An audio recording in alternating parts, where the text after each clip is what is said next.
Well, I picked up a little Ruger LCP in 380, and the reason it seems to be a little orange fingernail polish is because I paint the front sights on these guns orange. I've had several of these guns. At one point, I was buying and selling them pretty regular. Finally got down to the point where a guy talked me out of my personal one.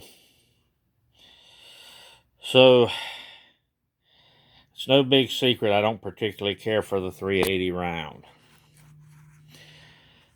With this gun, it came with one magazine and a pocket holster. I caught it on sale at Academy Sports during their 75th Ruger anniversary sale.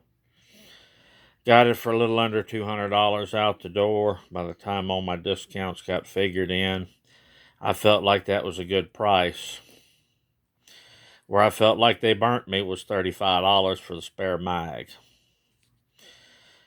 But all things considered, $235 for a gun and a spare mag, brand new, not too terribly bad.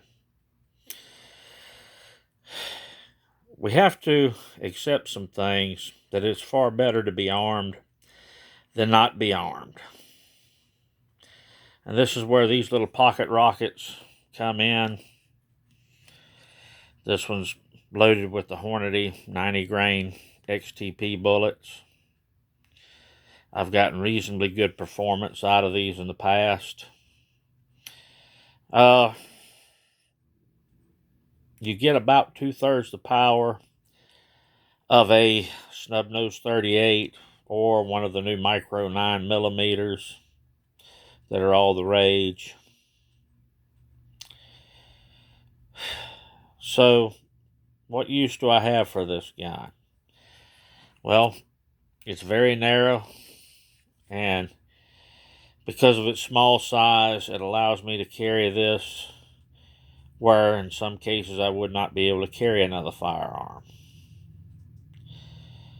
And we can all say, yes, under ideal circumstances, I'd rather have brand X or brand Y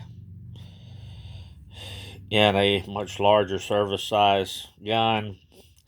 But the fact of the matter is, we can't always conceal one.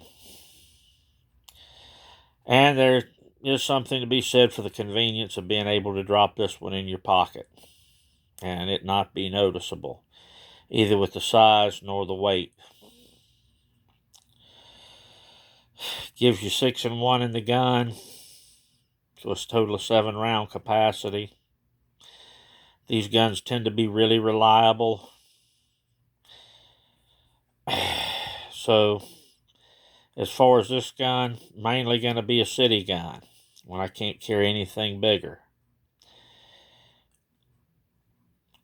Does the 380 have any merits as a field gun? Well, the answer is could be. Again, we go back to the premise, it's better to be armed than not. Is the small 380 capable of dispatching a snake at relatively close ranges? Yeah. Is the ammo pricier than 22? Sure is. But this is smaller than the smallest 22 I have. And this gun's also available in 22 long rifle. And at some point in the near future, when I get the right deal, I'll probably pick one of them up too. Is this going to be a big game cartridge? No. Is it something that would at least deter a holdup? Yes. If I ran into, say, a bad hog or a bear, well, this beats a sharp stick. Beats my pocket knife. Even though when I'm beating around the woods, I generally can carry a bigger gun, because when I'm in the woods, hunting, fishing, or camping, particularly if I'm on my own property, then nothing says I can't carry it. So this is kind of a little overview on it. I like the slim size. I think it's going to make an adequate little gun for what it is. I've used them in the past. They've been tough. They've been reliable. I had one of them in the past that had been with me in a boat I turned over, and I spent 4 or 5 hours in the water with.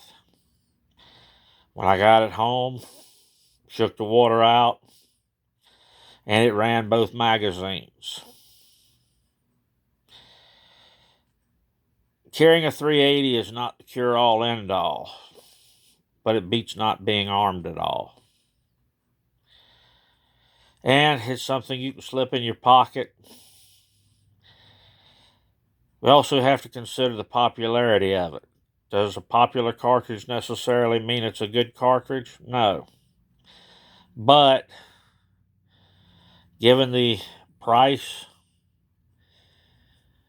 that it's around $200 retail, if you can catch them on sale, might be a good value for you, as opposed to a more expensive Smith J-frame revolver, which right now is going for between $500 and $600 new.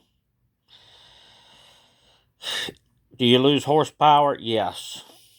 Do you really gain capacity? Well, 7 rounds as opposed to 5. Questionable. So, in the near future, I'm going to be doing some tests with this, trying to video it, get it published, and we'll see how it goes later on.